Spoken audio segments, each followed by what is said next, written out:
Good morning, everyone. We're going to get started here in just a minute. We just opened up the webinar, so bear with us just a few seconds here and we'll kick it off. Thanks so much.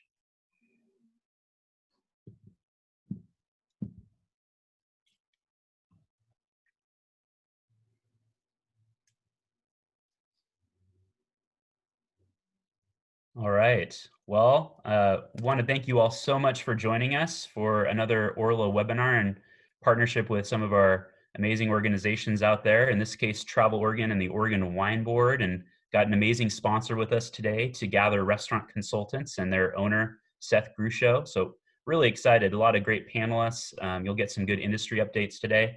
My name is Jason Brandt. I have the pleasure of serving as the president and CEO for the Oregon Restaurant and Lodging Association. A couple housekeeping items for today. Just make sure that you are muted as you're joining us today, so we can keep everything moving in a good fashion throughout the next hour. Today, of course, we're focusing on best practices for reopening Oregon restaurants, venues, and wineries. And we will record this webinar. The slides will be available afterwards. So thanks again for joining us and registering. We have just over 100 folks live with us as we speak. For those of us that registered and want actor, you will have a bill point as needed if there's a couple takeaways that you want to revisit at a later time. Want to make sure everyone knows about the chat box. What we'll do later in the program is create as many of the chat topics or questions as we can. There's limited time for kind of open discussion in addition to the remarks, but we'll do best to make sure to address some of those topics. So use the chat box, please. And with that, introductions and get right to it. So we're going to, our industry partners, I mentioned the Oregon Wine Board and Travel Oregon. They're both going to have 10 minutes to talk about happenings and important industry updates that they want you to be aware of as operators in our industry. So Kai McMurtry is the Manager of Consumer Relations with the Oregon Wine Board. Thanks for joining us. And Katy Clair, the Director of Global Marketing for Travel Oregon. Katy and Kai are great at what they do, professionalism with us today. So you can have those takeaways for questions. Partners, we're going to move into the spotlight of our industry panelists, and that's our restaurant spotlight, Cherie Walter, Cornbread Cafe. Cherie, thank you for joining us. Thank you for having me. Yeah, great to have you. Tracy Timmons and Nick Netoliski with the area of Eagle Landing for our venue talk. Thank you all so much for. So with that, we're going to turn it over to our sponsor today, Seth Grusho, owner and consultant, Restaurant Consulting. Seth, floor is yours. And work in supporting this webinar was kind of us here together, mainly supporting you guys, ORLA, and its members. We see you, ORLA. We see you, Jason. I'm not gonna, time talking about a lot of stuff. Basic consultant, based Springfield, Oregon. But then also we're looking at reinventing what our clients are doing, or anyone that's coming to us that is looking to reinvent. Our message is pretty simple. Everyone out there, we do, and we're here for you. That's all I'll say. Well, Seth's been an amazing partner. Sometimes when it comes to services, it can be hard to take that leap of faith. All of us have a certain level of pride as it relates to how we challenges, and sometimes gotta throw some advice out there in times like this, which are just a word that's probably been no better time perspective. Even if we think we have it all figured out or have all challenges dialed in with solutions, there's always going to be something that another pair of eyes catch, especially if they have expertise in the whether you have the opportunity to work with Seth or from a third party perspective, just embrace those observations and do whatever you can to incorporate that into your strategy as we all try to survive throughout this pandemic. All right. So with that, I'm going to 8 minutes on as what's going on here. It'll be a little bit free flow. So if I move off of fast, just throw something in the chat box if you need more clarification. So I'm going to ask a map to start with, just to make sure we're all on the same page with where Oregon is at in the region. So you're going to see a map moment. I'll just mention, I think one of the biggest surprises that I've seen is, our whole state is in phase two, except for the Tri-County area and Lincoln County. Lincoln County has been a big surprise, and it's more of a lodging concern than a restaurant concern, but it does affect the restaurants, because of that symbiotic relationship. But we have an ongoing problem with this perception by elected officials out in Lincoln County that we have to have a 24-hour room hold before a room or a lodging room can be rebooked for a new customer. So, for example, if I went out to the coast right now in Lincoln County and I wanted to stay for 2 nights, the lodging operator of that facility would have to manually go into their booking system and block out that third night, even though I'm staying 2 nights. And the 24-hour hold is supposed to, protect workers and housekeepers from virus spread that may exist inside the room. It's been a little bit frustrating because nowhere do our medical experts in this country recommend a 24-hour hold. Initially, they did. And initially, we had a checklist that talked about a 24-hour hold. But that has changed by the Center for Disease Control to a 15-minute hold. So once someone leaves the room, just wait 15 minutes, and then housekeepers can go in, or staff or management can go in, take a look at the room, do what they need to do to make sure it's ready for the next guest.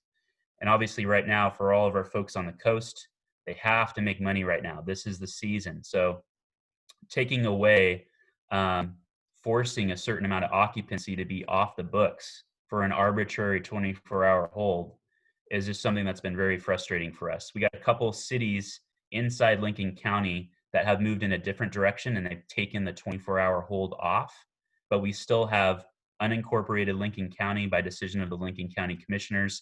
We also have decision by some of the city councilors and the mayors, Yachats Newport in particular, to keep the 24-hour hold in place right now. And we're literally dumbfounded by this. We don't really understand why this challenge exists and why it's specific to this county when no one else is doing this in the state.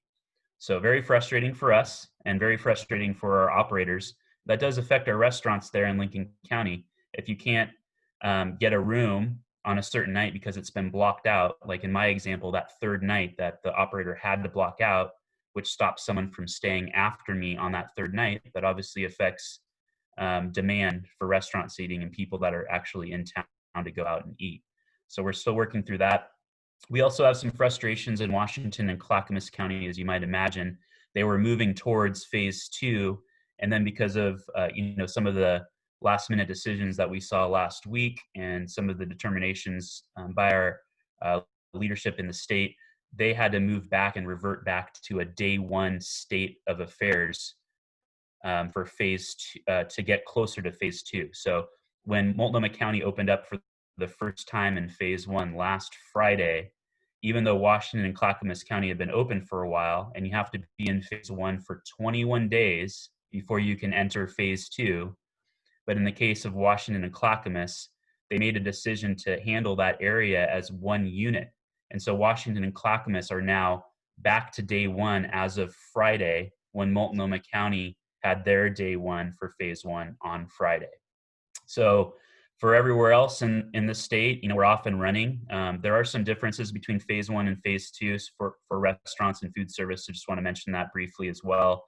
And once you enter phase one, you have the ability to have people inside and outside. The physical distance is the same regardless of whether you're outside or inside for associated groups. So just a reminder for those in those particular areas for phase one that it's associated parties of 10 people or less, and that associated party has to be 6 feet removed from the next associated party of 10 people or less.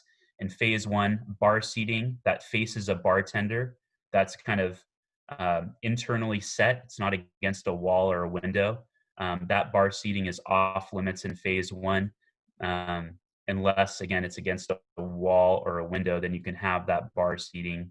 You can set it up for certain size groups to try to maximize the seating, to get as much sales as possible in those areas. And then you have a curfew in phase one, as many on this call have experienced already, that was 10 p.m. So for the darker areas on this map, for all of the other counties, so 33 out of 36, 32 out of 36 counties are in phase two, with these 4 others in phase one. Phase two, what changes? Well, your curfew goes from 10 p.m. to midnight. We're glad it got extended, but in our conversations with the governor's office and the Oregon Health Authority, we are still frustrated by that issue as well. As far as we can tell, only the state of Colorado and the state of Oregon have some arbitrary curfew. We don't understand where it came from, why we have it in Oregon and Colorado when the rest of the country has a different approach. We feel like more space and time for people to congregate is better and safer for the purposes of mitigating virus spread, as opposed to concentrating everyone, into a certain time frame that they have to show up at a bar if they're interested. That's going to create more likelihood of crowding and challenges to physical distancing. For whatever reason, our arguments on that front have gone by deaf ears, except for the fact that we got an additional 2 hours, which is better than having a 10 p.m. curfew, of course, in phase two. The other thing that I just want to make sure everyone's aware of in phase two relates to that bar seating, and then also the distance between consumers when you're inside or outside. So for the bar seating, all of the bar seating got opened up in phase two. So regardless of how the bar is set up in your restaurant, whether it's inward facing, kind of the traditional setup for a bar, you walk in, there's a nice bar in the middle of the footprint. It's not against a wall, it's not against a window. Your kind of traditional bar setup, those seats can be opened up now. It's a little open to interpretation in the guidance, but just so you know, based on conversations I've had with the governor's office, as long as the bartender behind the bar in those situations can move around and keep kind of 6 feet of distance and isn't within 6 feet at all times from the people sitting at that bar, you're good to go. If you have a smaller area, service area for the bartender to work their magic behind the counter, then they do want there to be some type of partition or plexiglass boundary between those bar stools and the bartender, similar to probably what you would see if you're checking out at a grocery store. So think about that as a visual.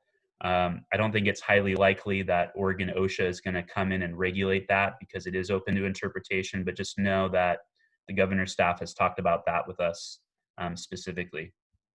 On the other front, so bar seating, the partitions in phase one to phase two, something else to be aware of that did change is this concept that for booth seating, you can increase your seating as an alternative to 6 feet of distance if you add a plexiglass barrier or a partition 1 foot above the booth, 1 foot high, and at least 3 feet wide, or the width of the booth.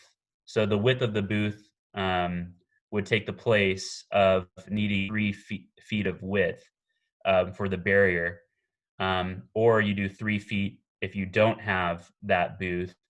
And so I'm still looking, maybe Seth and I can have an offline conversation about this, because there's still kind of an open question about whether you could kind of create makeshift booths for freestanding tables and have that be an alternative to 6 feet of distance. And that hasn't been clarified yet, unfortunately, by the governor's office. But I do believe, because of the way that that's interpreted, if you create the partition where that's a foot higher than the head and has 3 feet of width, and you have a way of kind of containing that seat from other seats, that there's probably some flexibility we can work with. If it's really hard for you to make a buck and actually stay solvent and sustainable in business, if you do have consumer demand currently, and you're looking to take freestanding tables and try to create an alternative to 6 feet of physical distance, please reach out to me. Would love to hear kind of what you're trying to do and see if we can use it as an example with the governor's office to try to create as much flexibility in phase two as possible. We realize how hard it is to stay in business right now, especially as your PPP funds are expiring. because now after that subsidy is over, right, we're trying to match up actual revenue based on limited consumer demand with all of your traditional expenses. And that is a tough formula to swallow. So we're trying to figure out a way to kind of get the governor's staff to be thinking about a phase 2.1. I'm going to leave it at that. But if you have any questions about the special session of Oregon's legislature, the first of probably 2 or 3 special sessions starts tomorrow, probably be 2 to 3 days in length. We have 6 items that we're highlighting on our website that are priorities for the first special session. We have others that will come up in the future special sessions. The second one is expected to be in July. So if you have any questions about that, please let us know. Also, you may have heard of our commitment safety checklists, where we have about 100 states that have taken the operationally, sent them to us, and then we send them decals and some collateral they can use for employee common areas, and also decals that can go on entryways or different areas where consumers would see your kind of commitment to safety seal. So again, hats off to those 100 locations that have done it so far. It is a bit tedious to get through it all. So you kind of have to make that judgment call yourself, whether it's worth the additional time to run through this checklist, send it into us so you can get this collateral, or whether you have your own marketing plan to kind of showcase your commitment to safety. Either way, you know, we're happy to support you, whatever that looks like. So that's it for me. I lied. I actually used my full 10 minutes exactly. So I'm going to turn it over to Kai McMurtry and wine sector and the latest updates on that front. Kai, floor is yours. You give me 1 second here to juggle the technology. You'd think after 3 months of this, we're at it. All right. How is that? Can everyone see my screen? Great. Thank you, Jason. Thank you, Orla, Travel Oregon, for my friends and partners who have joined the call here. I would like to think of myself as an excellent improviser, but rather than test the theory, I'm going to read some prepared remarks, so indulge me. I'd like to start with a quick overview of the COVID-related resources that the Oregon Wine Board has made available to the wine industry. We've been curating relevant resources for Oregon wine businesses on our COVID-19 toolkit. This toolkit includes recent news, state and federal resources, education opportunities, insights such as those on traveler behavior and sentiment as provided by Travel Oregon, community support, and lots more. It can be found on our industry.oregonwine.org website and is updated regularly. If you have questions about reopening or navigating this unusual time, I invite you to take a look. And as always, if we're missing something, please do let us know. Additionally, Oregon Wine Board Executive Director Tom Danowski pens a COVID email bulletin to summarize important points and provide links to online resources. If your business is not getting Tom's bulletin or the bi-weekly Grapevine newsletter, which is a roundup of all of the Wine Board's activities as well as industry news, please email info@oregonwine.org and request to be added. That's info@oregonwine.org. Additionally, in partnership with the Willamette Valley Wineries Association and Executive Director Morgan McLaughlin, the OWB has been hosting an industry Zoom call to cover federal, state, and regional issues pertinent to enduring business disruptions and to prepare for a successful reopening. Those calls started as a weekly event in March and have been relaxed to bi-weekly most recently. There are obviously that the Wine Board is pursuing specific to various wine industry sectors, but I'm going to jump into those most pertinent to today's conversation. Tasting rooms. A wine industry task force comprised of industry veterans from around the state have worked with the governor's office to produce a comprehensive document of requirements and guidelines for tasting rooms in phase 1 and 2 of reopening. My colleague, Tracy Timmons from the Stoller Wine Group is on the call with us this morning. She's been a critical member of that industry task force and will share some insights into Stoller's tasting room a little later. And Tracy, if I misspeak or say anything inaccurate, please don't hesitate to jump in. As of last week, those guidelines have been updated to include phase 2 counties, and that document can be found on the industry COVID toolkit I just mentioned. If you haven't reviewed it, please do visit this comprehensive resource for tasting room requirements and recommendations. The document includes details on occupancy protocols, infection prevention, organization and administrative conditions, as well as a long list of relevant documents, agencies, signage, and checklists. Some encouraging news for Oregon wine tasting rooms is that there isn't a significant difference in guidelines and recommendations between phase 1 and 2 protocol. This gives our industry a convenience in staff training, in opening execution, and in consumer messaging. And obviously, the more we can speak with a consistent voice on tasting opportunities and expectations, the more confidence we can build in curious and eager guests. Where this messaging uniformity starts to fray a little bit is in regards to the face covering guidance for Clackamas, Hood River, Lincoln, Marion, Multnomah, Polk, and Washington counties. This face covering guideline is set to go into effect tomorrow. Office released a guidance document yesterday outlining the following. I apologize that I don't have a slide or any literature for you to look at this point, but I prepared this presentation before the document was released yesterday. But the critical points for tasting rooms are staff and volunteers, customers now in wineries and tasting rooms in those counties are required to wear a face covering, except where legal exemption or personal health demand otherwise, or for our tasting rooms that do allow those under 21 or under 18, customers younger than 12 are not required to wear the face covering.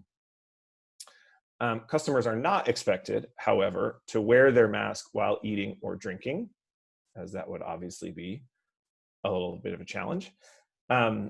And the governor's office has released signage specific to these counties, alerting customers that face coverings are required. So if you're interested, there is some signage that can be downloaded to be printed in-house to help your guests know. There is more on that mandate available from the governor's office, and that is linked on the Wine Board toolkit. So our key messaging points for consumers. If you're exhibiting symptoms or have a fever, stay home, obviously. Call ahead before you head out. It is both a courtesy to the business as well as a way to ensure that everyone's expectations are met. Confirm those expectations and the availability of space in advance of leaving. Limit your party size. The governor's rules require parties stay under 10, but we want to make sure that our consumers know that many wineries can't accommodate groups that large anyway. This is also why it's very helpful to call ahead. Where not required, wear a mask as a courtesy to staff and other guests. It's easy to do. Businesses will provide one for you. We think it's important to let folks know to please be patient and understanding in this new environment. It's uncharted territory for the business and the staff members as well. A little bit of grace goes a long way. And maybe most importantly, we want everyone to expect a wonderful experience. We just want to allow for it to be different than it has been. Just a few quick verbatims here. There's obviously no one correct way to proceed during this unusual time. I encourage winery businesses to continue talking with their neighbors, as I know you already are, as well as your regional associations. There are active discussions on the industry's many closed Facebook groups regarding protocols where you may find your peers tackling the same issues you're facing. To keep Oregon opportunities top of mind throughout the pandemic, the Wine Board pivoted efforts and resources by inviting consumers to bring Oregon inside during stay-at-home orders updating our annual Oregon Wine Month messaging in May, launching a loyalty program to incentivize bottle purchases now with visitation rewards later, and most recently, converting our online tasting room directory to showcasing businesses that have reopened for on-site hospitality. The Oregon Vine Perks rewards anyone who purchases $250 or more of Oregon wine from any outlet, retail, online, tasting rooms, restaurants, etc., with tasting room perks at more than 150 wineries statewide. If you have a winery and would like to enroll, we would love to have you. It's still available. And if your restaurant or business sells Oregon wine and you'd like to share this perk with your audience, we also welcome you and have some materials to help promote it. Instructions on how to do both of these things can be found on the Oregon Vine Perks Toolkit, which is on the industry.oregonwine.org website. If you have a winery tasting room that has reopened for on-site hospitality, please navigate to visit.oregonwine.org to see if your tasting room listing has been updated. This is the Wine Board's go-to resource for reopened wineries. It's what we're sharing with media and consumers, and it will remain a part of our reopening marketing for the foreseeable future. Please help us keep it comprehensive and accurate by updating your information. To learn more, including how to make edits, industry.oregonwine.org. Okay, I don't know why that happened, but going back to slide 9. Like many of our partners, OWB is currently assessing how our resources can be leveraged over the coming months to best support the industry's reopening. We're following county phasing, traveler sentiment, the broader media landscape, and seeking a critical mass of reopened businesses and willing travelers. Our outreach focus through 2020 will be on Oregonians and drive markets, and we will consider how and when to broaden our outreach in the new year. Since I am just already clicking over on time, I will just proceed quickly. The resources and updates I've shared are available on the Oregon Wine Industry COVID Toolkit and communicated in our industry e-news. Please use both resources as you navigate these disruptions. And if it all else fails, just give me a shout. My email is there, kai@oregonwine.org. And with that, I thank you. All right, Kai, nice job. Kai's been with the Oregon Wine Board since November of 2016, so I think you can all tell he guys are like focused on consumer and tourism marketing. Really appreciate that expertise. The ways that we can align with our next speaker at Travel Oregon, and I really appreciate Katy being here to talk about all the amazing things Travel Oregon is going to be doing to talk to Oregonians specifically and get people out experiencing the great state where we live. Katy Clair, she's the director on Travel Oregon's marketing team. She manages the day-to-day implementation of consumer marketing campaigns. Really excited to have her. Katy, I'm going to turn the floor over to you. Thanks so much. Hi, everyone. So I'm just going to spin through what you, just a little bit of all of our consumer efforts that we've been through, and then what you can expect to see from us over the next 4 months or so. So just a quick share of where we've been and where you can kind of continue to see us within the COVID space is we've been following the governor's messaging and what they've been encouraging pretty closely. So you can see the evolution of what that looked like stay home this past spring to then a transition to education and translation of resources. So we've spent a lot of our time over the last 6 weeks or so really taking what reopening Oregon means for you, and putting that into our channels and on our site, and putting a real effort to get that out to consumers, because we know one of the biggest questions that people have, as we all do, is, so what does it really mean when I hear that something is reopened? How do I travel there? What is my experience going to be like, and how can I prepare? So we've taken that, and you can see this is Travel Oregon's version of the map that Jason was sharing earlier, but we have this information on our site. And then we have a paid effort that's going out behind this on social media. And then we also have this with a paid search option. So when people are looking for information about how to travel around Oregon, we're connecting them pretty quickly with resources, because there's one thing we do know is that people are traveling. And so I think the best thing that we can do is really make sure that we have the information of how to do it safely, very clearly and readily available. We've been doing a lot of this for outdoor recreation, and then I'm just realizing I should have some of this for what we've also been doing for wineries as well, but just making sure that information is really digestible about what does social distancing look like outdoors, what does it look like when you're going to indoor venues, and how you can be prepared before you go. And then the last thing is, as counties transition from baseline to phase 1 to phase 2, we're going to continue looking at how we can really transition our message. So for those counties, which do include Multnomah, as we were talking about, Clackamas in Washington, which we know is a lot of the population that we're all speaking to and supports a lot of our businesses statewide, we do currently have a stay local message for them, just because we aren't able to properly promote non-essential travel to those areas. But we are looking at how we can really support local and a lot of trip planning. What we're very excited about, and we've been working really closely with the governor's office about, though, is the fact that we are, with so much of the state in phase 2, and non-essential travel being something that can happen when you're in phase 2, as long as it's being done responsibly, that we're able to have an advertising campaign that we're going to be able to push out starting in mid-July. What's something that's really important to our team and an effort that we know is very important for the industry as a whole is really promoting to Oregonians that you all want to take trips, and the best way to do that is to support your community in state, to stay at those lodging properties that you know and love, to make the effort to support communities, and to really support those local businesses. So you can see here, I'm just going to walk through a little bit of the strategy behind where we're going, what you can expect to see from us, and then we will continue to update on our industry website as well, the marketing plans, campaigns, and assets. And at the end, I'll talk a little bit about resources. So like I said, we're looking to launch mid-July with our marketing recovery campaign. And it's speaking to the idea that the entire world is on pause.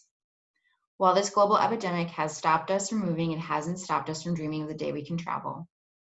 We want to tap into the feeling with a message that'll inspire Oregonians to explore Oregon when we are comfortable with Rome again. So the idea here is, let's make Oregon feel local and inspire Oregonians to explore their community, this massively gorgeous state. So lift your state up by exploring it. For the overall creative that you'll see, we'll roll through a montage of Oregon views in a way that's very familiar but has never been shown before. Like in our previous campaigns, you'll see a bunch of gorgeous views that make us want to go on to Oregon right now. But the difference is that these views will be through some sort of barrier, like a window, computer, binoculars. We'll see Mount Hood through kitchen windows, the coast through binoculars, Eastern Oregon through rear view mirrors, and even a couple of friends separated by a pane of glass. To the end of the spot, we'll land on a shot from outside, from the inside, with someone walking outside, free to be in the open again. So then the super is welcome to Oregon again. We also will have on this learn how at traveloregon.com. And what's important for us with this is that while we know that many are traveling right now and they're looking for information to do so, there are still many that have that hesitation of, is it okay to travel? Is it something that is safe, and is it something that I should do? And so what we're really looking at from this work is the opportunity to let people know that it is okay, but their trips will be a little bit different. And like we all know, and like all the resources we've gone through so far, you're going to need to take some steps like calling ahead or checking in with that resource. So what we're really looking to do is share the creative, but then connect to resources in a really strong and compelling way. So we are going to launch with online video and really start with the excitement phase of having people get out there. We're going to do a strong push with online travel agencies, so OTAs like Expedia, TripAdvisor, we have a video partner, Sojourn, really trying to connect people with those booking opportunities. But then we'll be really driving in with social media and paid support, driving to content that connects directly to businesses and resources that we build and create directly with our partner, our RDMO partners, our DMO partners, and business partners on traveloregon.com. As we move later through the summer, and I'm not sure if I covered this, when we do launch the campaign, we are speaking only to Oregonians. Our paid media target will be in-state only. And as we move through August, we're going to be reevaluating that. And we'll also be moving into more of that true inspire phase, really building out custom content partnerships. And then through social media as well, we'll be creating more video assets that continue to drive that it's okay to travel. You just need to do so in a responsible way and give more inspiring information. This campaign will run from mid-July through September.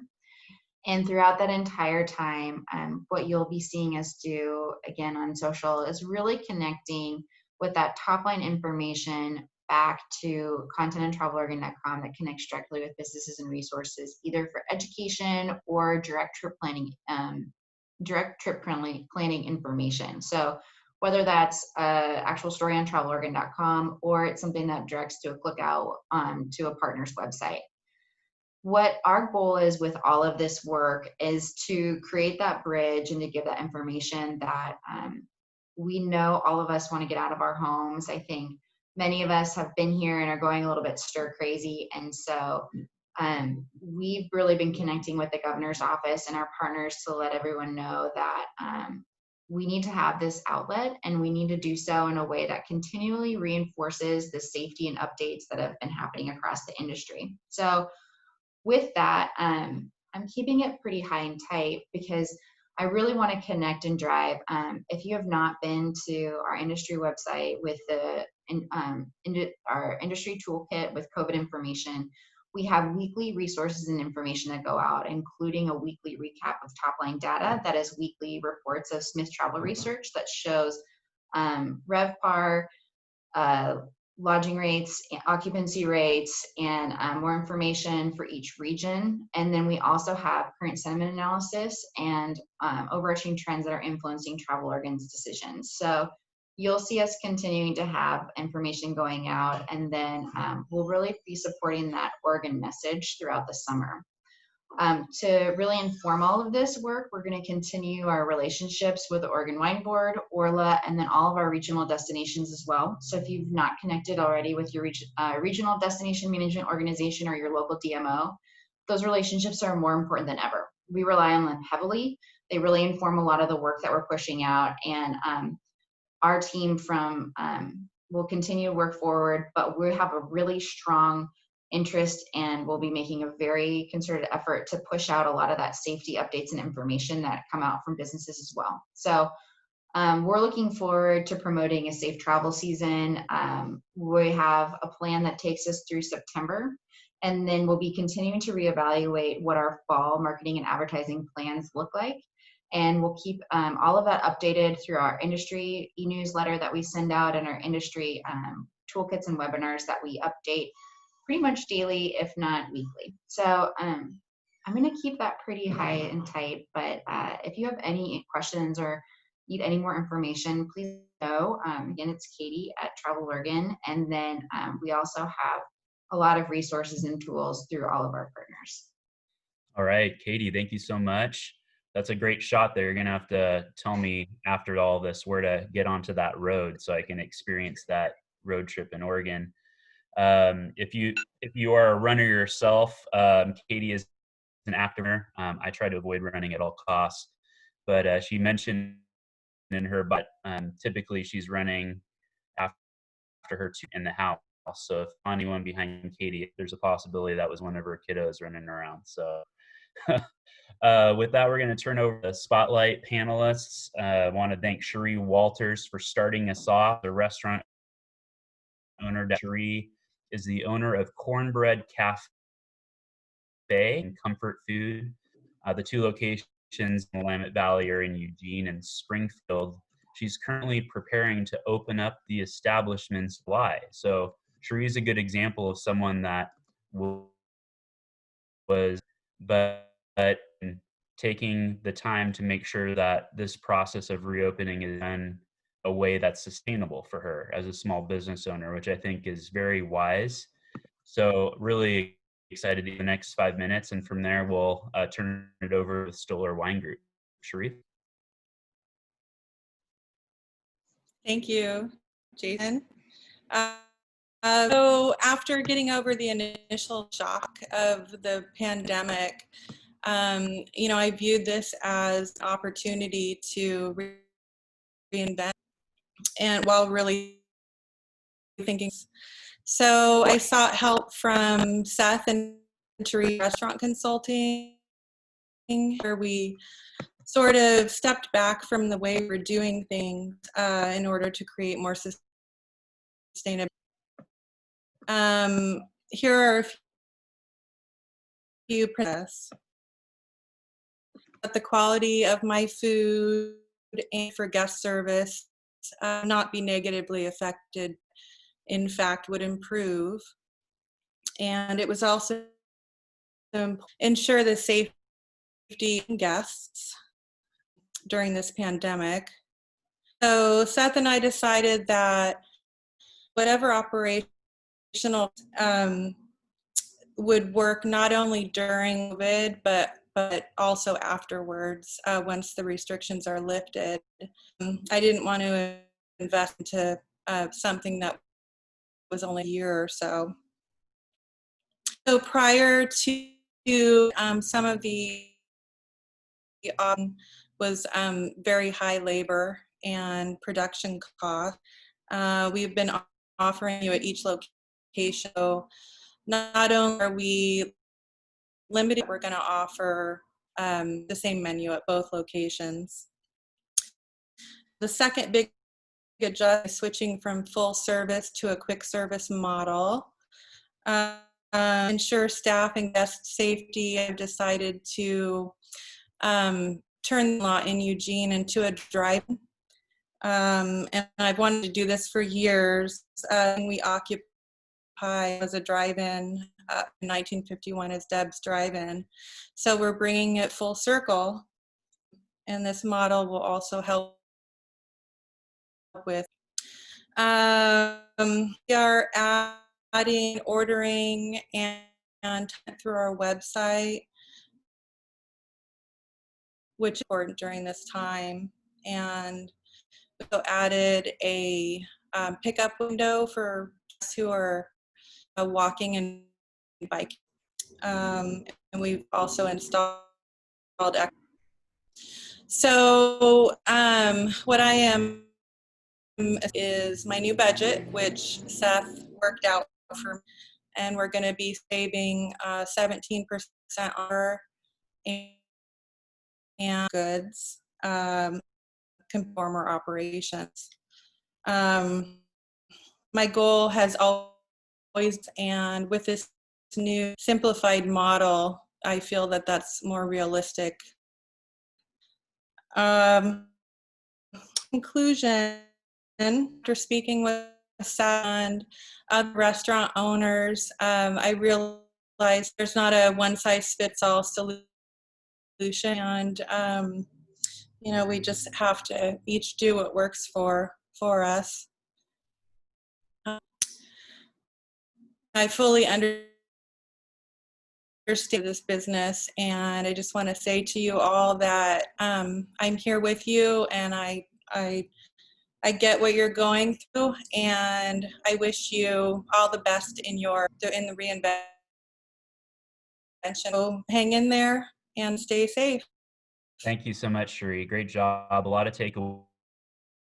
Glad that you were willing to share your percentage cost savings on labor sold. I think anyone that's out there looking to stay in business has to take that very seriously. And it's nice to have a model like yours as to what's possible if you take a really hard look at what you were doing versus what you need to do now to stay in. So make sure to reach out to Cherie and Seth. If you have, you got limited menus, counter service instead of full service, drive-in in the parking lot, online ordering, contactless payment, pickup window, a lot of great ideas there. So excellent job. We're going to turn it now to Tracy Sales at Stoller Group. She oversees rooms and direct to consumer for both Stoller family estate Halem brands. Her perspective on tasting rooms covers both very large operations like what they have to very small urban operations like through the Halem brand. So with that, I'll turn it over to Tracy. So as Kai mentioned, I was also part of the small task force that was put together to helping of the tasting rooms. And that task force was made of a group of them around the state so that we could really cover the interests of all the different types of tasting rooms. And our initial guidelines went out to make sure that we're receiving the feedback of our peers and making updates. If you are operating a tasting room, or will be recommend checking out those guidelines. We dug into the operational side pretty heavily, and then did make that has been updated through phase 1 and phase 2. So it makes for Ruler and Chehalem did open 15th. So we've been operating under these conditions for about 5, and have worked out a lot of the kinks that are with our new reality. And kind of touching on what Katy had said and Kai, sure that we were preparing our guests, and I highly encourage everybody to do that. If you have a chance, we produced a fun little musical advertisement early on, trying to keep it light and to assure people that there's, physical distancing requirements, but it's still a fun relax. If you wanted to check that lighthearted way to get back in touch with all of our guests.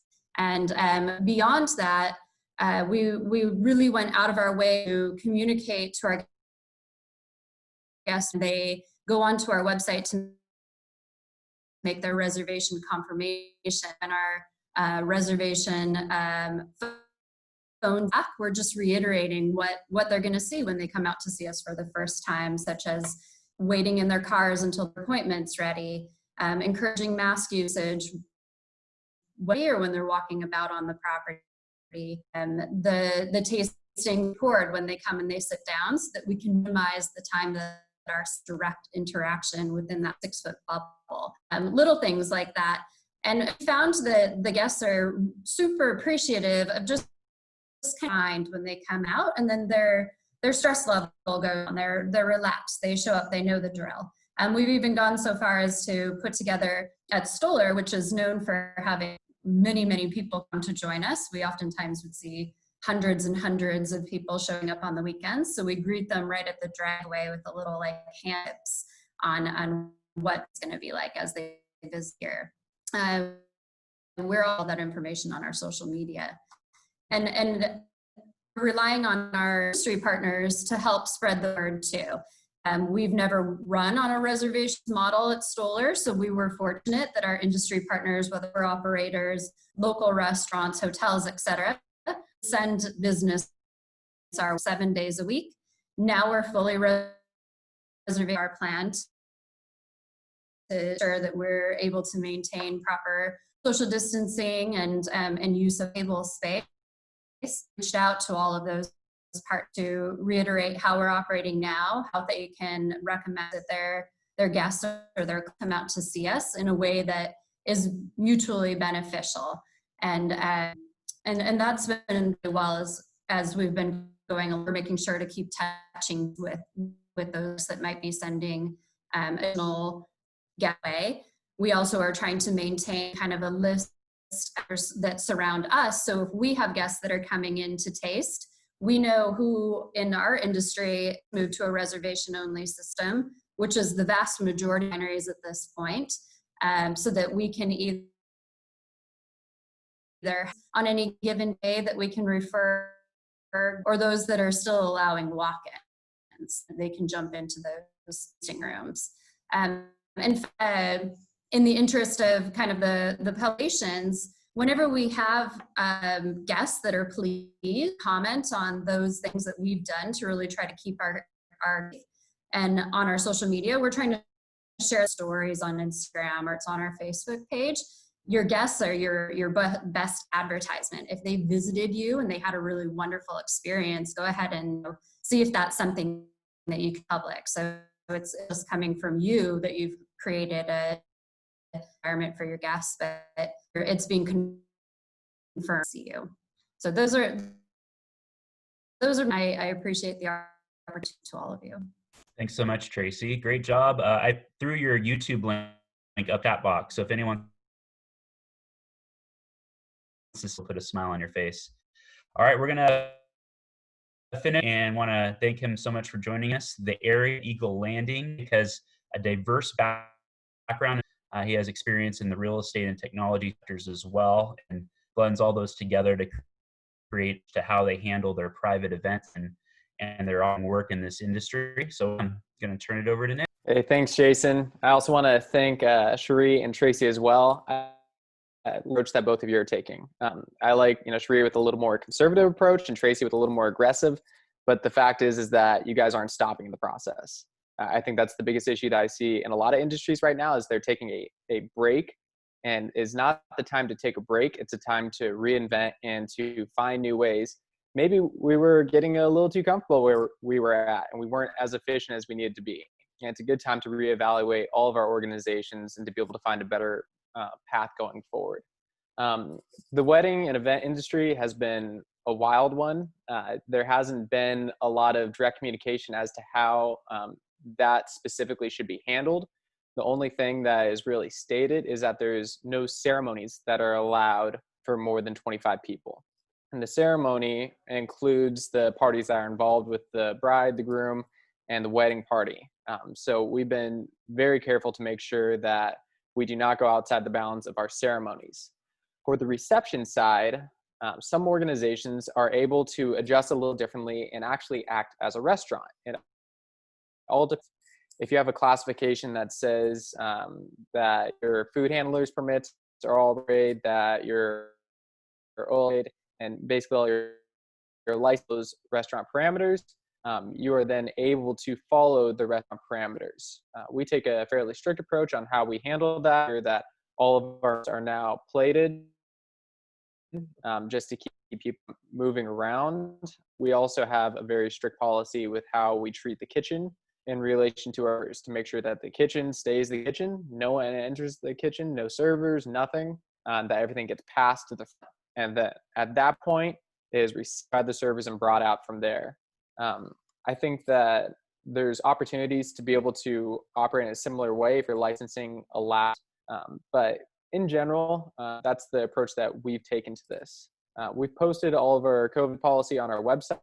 We want to be very upfront with people as to how we want to operate and how we wanted our participants and our customers to feel safe here as well. Staffing, obviously has to all wear their own masks, and we're very, very persistent on our cleanliness right now. One of the other big approaches that we've taken along the way is streamlining our processes, getting rid of some of the variety, getting rid of some of that you normally make with a wedding. And so if we're talking about diagrams or how we'd set up our ballroom, we are having a stationary template that you pick from that doesn't move much. It has the 6-foot chair back to chair back distancing, and you might swap out a table or two for a table. Besides that, everything would follow within what the parameters just from day one. There's no adjustments after that. Same thing with our menus. And I think that's been one of the biggest things that's helped us along the way is being able to streamline the process. Right now, we're pushing from the time of signing a wedding to when we actually have the wedding in a week right now. Typically, that's a 3 to 6 month process. And through a lot of this, we've been able to do people's dates, safe restrictions of what we currently have. So I think overall, adapt is the biggest thing, as we've obviously been seeing, but hopefully a lot of changes that we're making are lasting changes, not just ones that we have to do time and say that this is good enough. We wasted a lot of time and money in the process trying to make something work. It should be a longer term change and a different way to run our organizations, hopefully more efficiently at the end of the day, to provide a better service for everyone involved. Personally, more of a person that likes the discussion at the end, so I'll stop here so we can move on to that. Okay, great. Thanks, Nick. So for Cherie and Tracy, I'm just curious as we kind of wrap up here right on the hour, really quick, maybe in each, what is the biggest lesson over the last 3.5 months? Going through everything that we through to date, what's the biggest have that you feel like was absolutely figuring out how to move forward? Kick us off, Tracy. I think the first thing that we saw is that our guests overwhelmingly wanted to return. And I think that knowing that and working was huge. It was a mass morale boost for our team members.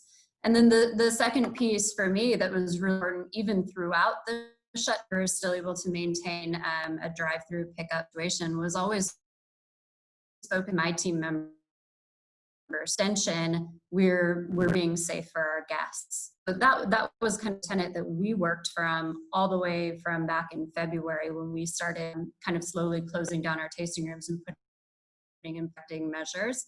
But the biggest learning curve for us, I think that it was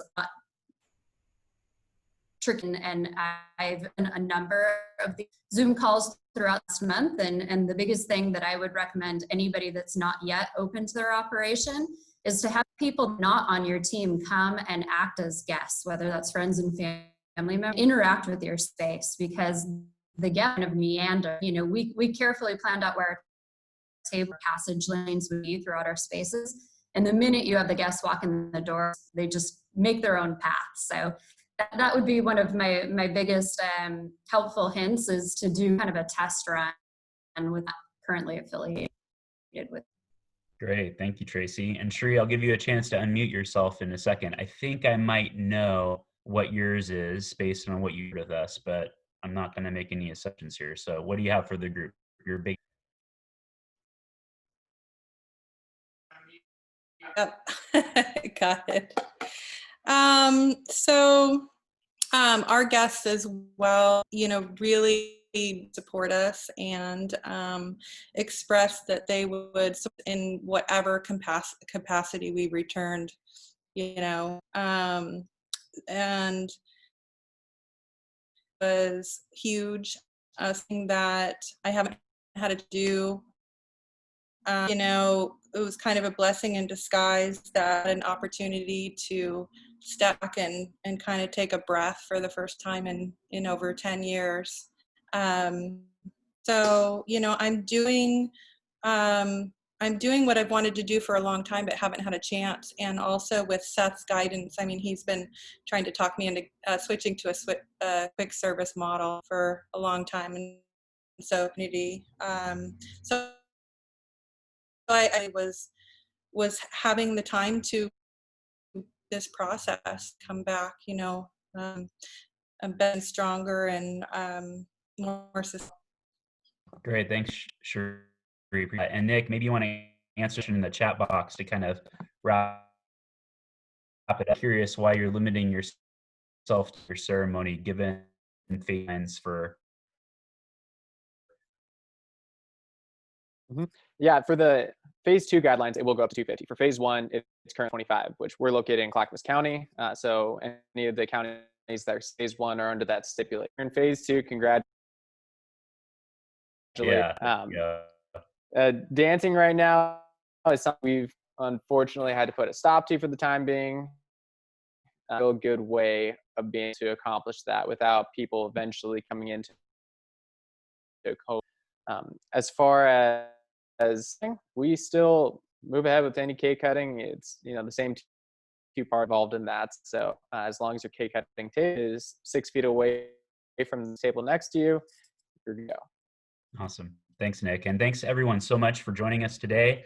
In our final minute here, just want to thank again officially our partners, Oregon Kai, thank you so much. Travel Oregon, Katy, Together Consulting, our sponsor, then of course Sheree, Tracy, and Nick for everything that they're able. So hope you enjoyed the hour. Again, this is recorded. It's also available after the conclusion of the webinar.